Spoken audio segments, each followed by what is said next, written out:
L'APC, l'Association professionnelle des cimentiers, donc, est un des partenaires fondamentaux de la COVAD.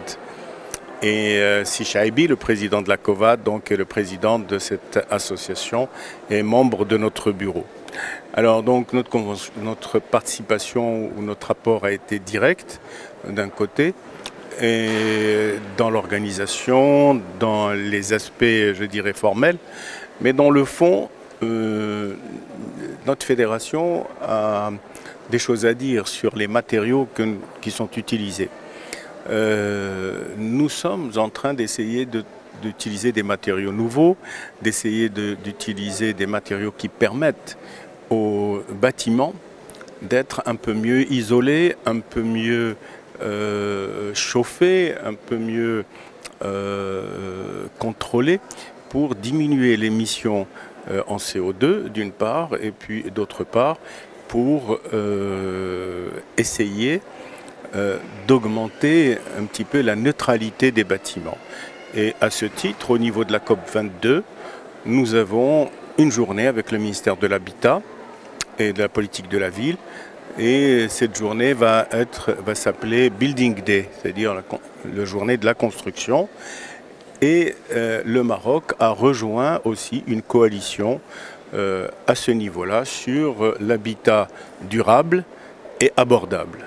Les bâtiments écologiques, c'est-à-dire des bâtiments qui sont moins énergivores, qui sont mieux isolés. Par exemple, pour être clair, il y a aujourd'hui une isolation thermique avec un double vitrage.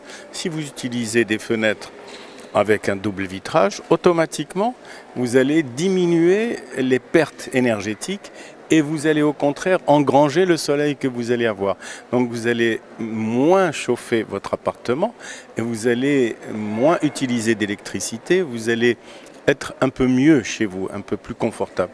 Donc il y a cet exemple de double vitrage, mais aussi une façon de construire qui permet de garder un petit peu l'énergie et d'essayer d'éviter des déperditions qui font qu'on va utiliser plus d'électricité, plus d'énergie, plus de chauffage et émettre plus de CO2.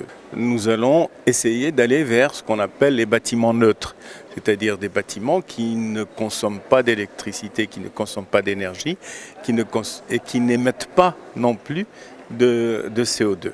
Donc ça, c'est déjà un peu plus complexe, mais il existe aujourd'hui ce type de bâtiment en Europe et nous sommes, en train de petit à petit essayer d'innover, de mettre en place des nouvelles matières pour que ces bâtiments soient mieux isolés et moins consommateurs d'énergie et plus proches de l'écologie et ce qu'on appelle le développement durable. Mais tout en étant abordable. Il ne faut pas que ce soit des choses qui coûtent trop cher et qui soient inabordables pour les gens. Donc nous avons aujourd'hui des entreprises comme l'entreprise Tolba qui a investi dans des fenêtres double vitrage, et une fenêtre double vitrage va vous réduire déjà de beaucoup les consommations d'énergie que vous avez. Monsieur Toledano, un message pour la COP22?